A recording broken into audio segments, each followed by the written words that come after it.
네, 안녕하세요. 이동진입니다. 오늘은 좀 약간 이색적인 자리이기도 하고 좀 약간 뭔가 결심을 해서 시작을 해보려고 합니다. 제 책을 좀 낭독해드리면 어떨까 하는 생각을 했고요. 장기적으로는 책들을 읽어서 약간 ASMR처럼 이렇게 들려드리는 게 어떨까 하는 생각을 했습니다. 파이아키 안에는 책을 읽을 수 있을 만한 괜찮은 공간들이 굉장히 많아요. 약간 좀 뭐라고 그럴까요? 좀 공간적인 사치라고 그럴까? 좀 욕심을 부려봤고요. 지금 이곳은 바깥과 통하는 어떤 창문을 책을 읽을 수 있는 그런 장소처럼 꾸민 곳인데요. 여기서 실제로 쿠션을 이렇게 등에다 대고 다리를 여기다 올리고 이렇게 해서 책을 자주 읽거든요. 오늘은 이 자리에서 또 처음 시작하는 그런 자리다 보니까 파이아키아 이야기가 남았다. 이 책의 첫 번째 챕터를 제가 읽어드리면 어떨까라는 생각을 했습니다. 뭐 이 책을 읽어보신 분들도 계실 거고요. 아니면 읽지 못하신 분들도 계실 텐데 파이아키아에 관한 저의 생각과 감정이 담긴 그런 글들이니까 한번 들어주시면 어떻겠나 싶습니다. 낭독하도록 하겠습니다.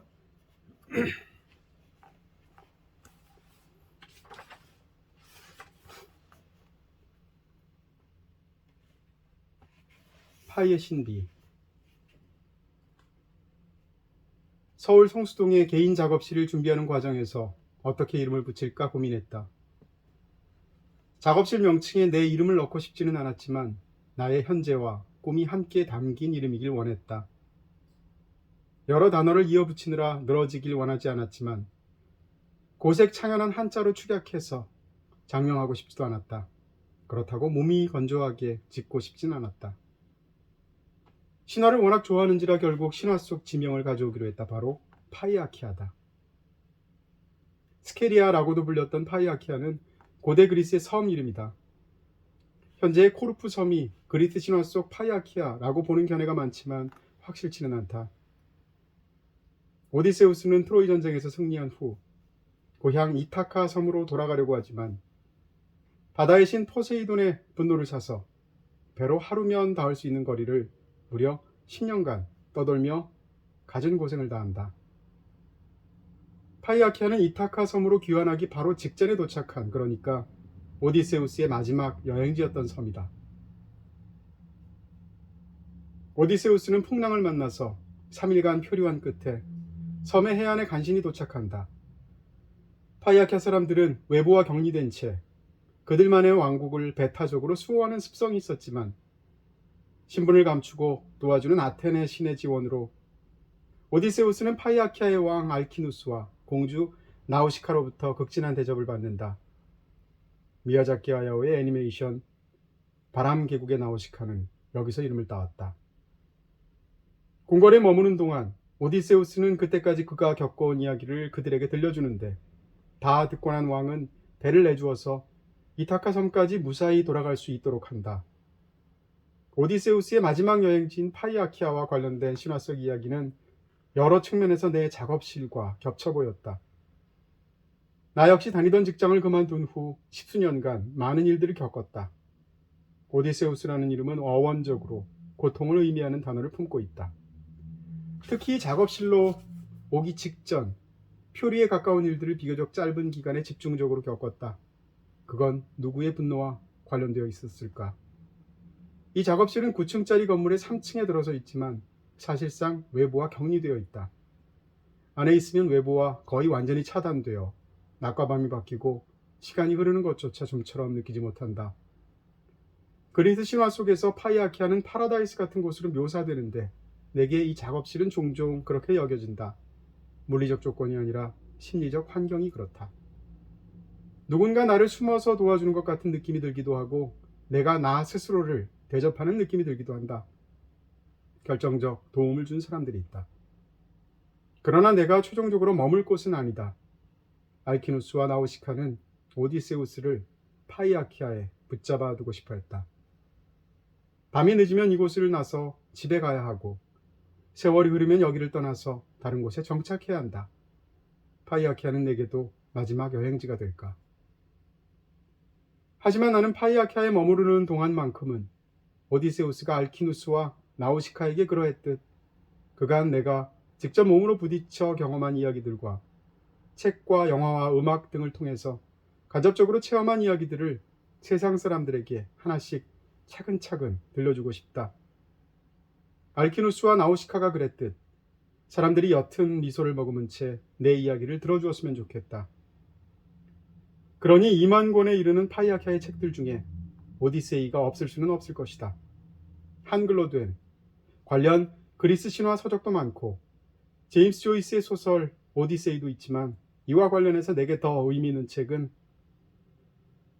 파머스 더 오디세이 오브 호머라는 영어책이다.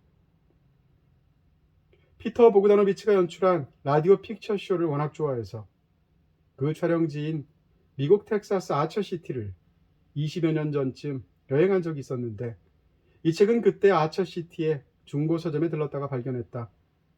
그리 크지 않은 마을이었는데 놀랍게도 커다란 중고 서점이 3군데나 있었다. 한국으로 가져갈 거라고 말을 했더니 서점 주인 할아버지가 고서라서 조심스럽게 다루어야 한다면서 3겹으로 포장해 주었다. 이전 소유주들의 연필 메모가 책 속 곳곳에 있는데 심지어 훔쳐가면 절대 안 된다는 경고의 글귀까지 성경의 근거를 들어가면서 적혀 있다.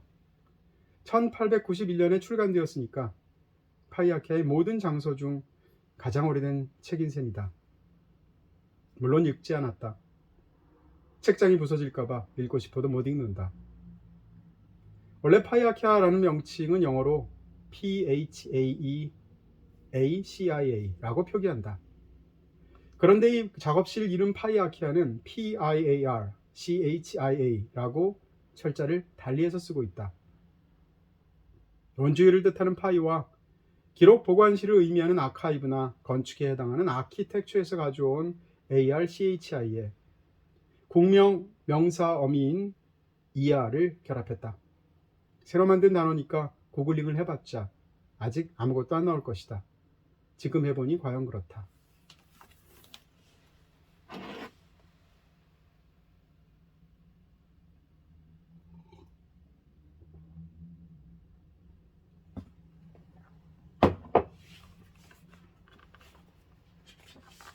숫자에 대한 강박이 있다. 어려서는 지금보다 훨씬 더 심했다. 예를 들어서 중고등학교 때는 매일 점심시간 때마다 시간을 신경 쓰느라 식사를 제대로 못했다. 12시 34분 56초가 될 때를 직접 눈으로 매일 확인해야 하루가 편안하게 느껴지기 때문이었다. 당시 나는 카시오 전자시계를 차고 있었는데 그 시계의 숫자가 1부터 6까지 일렬로 늘어서는 순간을 기어이 봐야 했던 것이다. 그걸 놓치게 되면 기분이 상하게 되니 혹시라도 못 보게 될까봐 12시 20분쯤부터 서서히 긴장되기 시작해서 계속 시계를 반복해서 체크해야 했다. 지금은 점심 잘 먹는다. 아예 시계를 차지 않은 지도 20년이 넘었다. 책을 읽다가 나도 모르게 글자 수를 세는 버릇도 있었다. 이건 요즘도 가끔 그런다. 학창시절 이와 관련한 최악의 사태는 시험을 치를 때 발생했다. 초긴장 상태에서 문제를 읽다가도 어느 순간 그 문제에 포함된 글자 수를 세고 있기 일쑤기 때문이다. 실제 그런 이유로 중요한 시험을 망친 적도 있다. 글자 수를 세서 뭘 어떻게 하는 것도 아니다. 그저 내가 파악한 그 글자들의 숫자를 통해서 순간적으로 쾌와 불쾌를 판정할 뿐이다.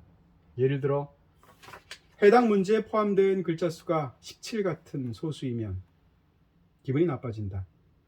반면 소인수가 많은 숫자가 나오면 흡족해진다. 특히 24나 32 같은 숫자면 비교적 작은 숫자에 소인수가 상당히 많은 편이니 대만족이다. 쓰다 보니 예전에 내가 토닥토닥 정말 수고 많았다는 생각이 절로 든다. 수비학에 대한 관심도 많았다. 숫자에 담긴 신비에 일찌감치 매료되었다. 가장 신비롭게 다가온 것은 원주율, 즉 파이였다. 가장 완전한 도형으로 여겨지는 원의 핵심이 도무지 파악할 수 없는 의미 저 너머의 끝없는 행렬이라니. 질서와 규칙을 찾아 끝내 순환되지 않고 우주 끝까지 뻗어나가는 비순환 무한소수의 그 힘찬 무질서, 무의미라니. 그 숫자들은 어떤 구간에서도 반복되지 않는다니. 파이는 내게 곧 삶과 우주의 신비였다. 파이는 나를, 세계를 어쩔 수 없이 겸손하게 만든다. 파이를 소수점 이하 몇 자리까지 외울 수 있는지 겨루는 대회가 있다는 이야기를 책에서 읽고 언젠가 출전해보리라 다짐해본 적도 있었다. 더 많이 기억하고 있을 줄 알았는데 지금 떠올려보니 소수점이야 14자리까지밖에 외우지 못한다. 파이아키아의 실내 건축 설계는 그렇게 특정한 규칙으로 수렴되지 않고 뻗어나가는 무한 공간의 모티브를 어느 정도 가져왔다. 수집품도 파이와 관련된 것들이 적지 않다. 작업실 문을 열고 들어서자마자 가장 잘 보이는 곳에 매달려 있는 파이 시계는 3시 14분에 멈춰 있다. 그러니 시계가 망가졌다고 다가와서 친절하게 알려주지 마시라. 초침 역시 영원히 60에 도달할 수 없는 59에 놓이도록 했다. 일부러 건전지를 빼고 그렇게 맞추어 놓았다. 이 독특한 시계를 아일랜드 더블린의 어느 시계 전문점 쇼윈도에서 본 순간 이건 내 거다 싶어서 바로 샀다.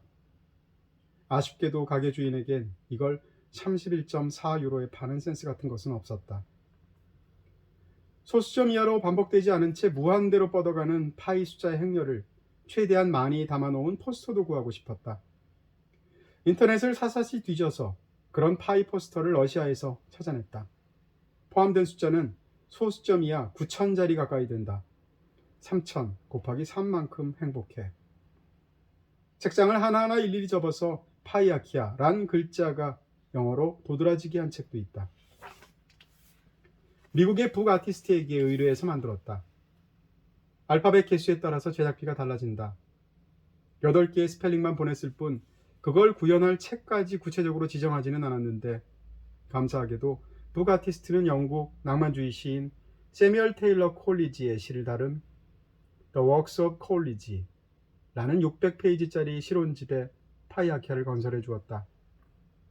몽골 황제 쿠빌라이 칸의 궁전을 묘사한 책을 읽고 잠들었다가 꿈에서 그 궁전에 대한 시를 지은 뒤 깨어난 콜리지가 그 시귀를 미친 듯이 종이에 빠르게 옮겨 적었다는 일화가 저절로 떠올라서 더욱 신비롭게 여겨졌다. 40번째 줄까지 옮겨 적었을 때 누가 문을 두드리는 바람에 기억이 흩어져 콜리지는 끝내 그 쿠빌라이 칸을 완성하지 못했다. 심지어 그 궁전조차 쿠빌라이 칸이 자신의 꿈에서 본 궁전을 잠에서 깬 후 기억을 더듬어 그 모양에 따라 세운 것이었다. 그러니 파이아키아는 말 그대로 내게 꿈의 공간이 되는 셈이다. 결과가 괜찮아서 내친 김에 이번엔 스페인의 스트링 아티스트에게도 의뢰했다. 세상의 구석구석에서 자신만의 작업에 몰두하는 사람들과 연결되는 일은 그 자체로 무척이나 흥미로웠다. 작은 못과 실을 촘촘히 연결해서 만들어야 하는 특성 탓인지 주문한 뒤 제작 기간이 꽤 걸렸는데 역시나 바꿔보니 독특하고 만족스러웠다. 필기체라서 좀 더 고풍스럽기도 하다. 그래서 이 책 1장을 여는 사진으로 썼다. 커피와 책과 파이아키아라는 단어를 함께 새긴 머그잔. 책장을 잘라 만든 빨간 사과에 나만의 세계 파이아키아라는 글귀를 영어로 붙여둔 것도 함께 갖췄다. 뭐더 없나. 리안 감독의 라이프 오브 파이는 물론 훌륭한 영화다. 하지만 리안이 직접 사인한 대형 포스터를 구해서 걸어놓은 것은 그때뿐만은 아니다. 리안의 영화들로만 따져봐도 아이스스톰이나 브록백 마운틴을 더 좋아한다. 라이프 오브 파이의 원작 소설인 파이 이야기도 저자인 얀 마탈의 사인본으로 구했다. 파이의 의미를 구현한 것과 관련해서는 원작 소설의 성취가 리안의 영화를 능가한다. 얀 마텔은 자신의 소설이 모두 100개의 챕터로 구성되도록 썼다. 100이라는 완전으로 꽉 찬 숫자와 파이라는 도무지 알 수 없는 숫자를 맞세워서 리듬의 문제를 깊숙이 다루고 싶어 했기 때문이다. 블랙스완과 레퀴엠으로 유명한 데런 에로노프스키 감독의 데뷔작 파이 포스터도 있다. 어떤 평론가들은 에로노프스키의 최고작이 파이라고도 한다. 파이컵은 적힌 글귀가 유머러스하다. 내 비밀번호는 파이의 마지막 8자리입니다.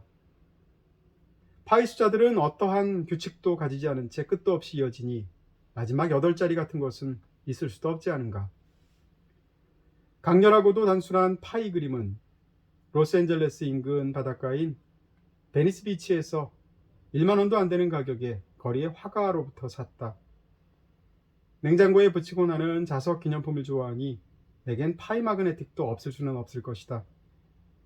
심지어 알라딘 굿즈로 구한 냄비 받침까지 있다. 이건 소수점 이하 12자리까지밖에 없어서 그저 송구하다. 사실 파이 모양의 의자도 파이아키아에 갖추어 놓으려고 시도하기도 했다. 내게 파이는 종종 의자처럼 보이기도 하기 때문이다. 그런데 그와 같은 기성품이 없어서 가구 공장에 제작을 문의해보니 세상에, 파이의 곡선 모양을 살린 2인용 작은 벤츠 견적가가 무려 300만 원이라서 깨끗이 포기. 내 기분은 그야말로 파이였다.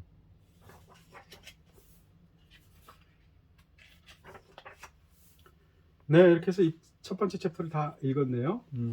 생각보다는 뭐 각오 단단히 했는데 힘이 덜 든다는 생각이 들고요. 예전에는 사실은 뭐라고 할까요?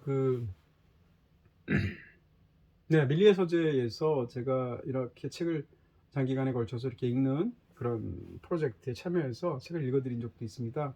그리고 이제 또 제가 그럼에도 불구하고라는 SBS에서 DJ를 했을 때 또 푸른밤 같은 그런 프로그램을 통해서 DJ로 활동하면서도 또 이제 종종 낭독을 해서 사실은 그렇게까지 낭독하는 게 저한테 어색한 일은 아니고요. 어쨌건 이렇게 또 책을 읽어드리는 특별한 시간을 가졌는데, 네.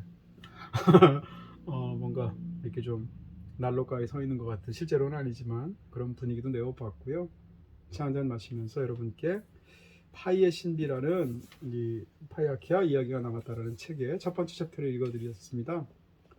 네, 종종 이렇게 책을 낭독해드릴 기회 갖고 싶습니다. 사실 여기서 이렇게 지금 분위기를 잡으려고 여기를 제외한 이 파이아키아 전 공간을 다 불을 껐거든요. 그랬더니 분위기 굉장히 잘 잡히면서 저도 아니 이거 내가 썼단 말이야? 이 글을? 이런 느낌이 들면서 재밌게 읽었던 그런 시간이 된 것 같습니다. 들어주셔서 감사합니다.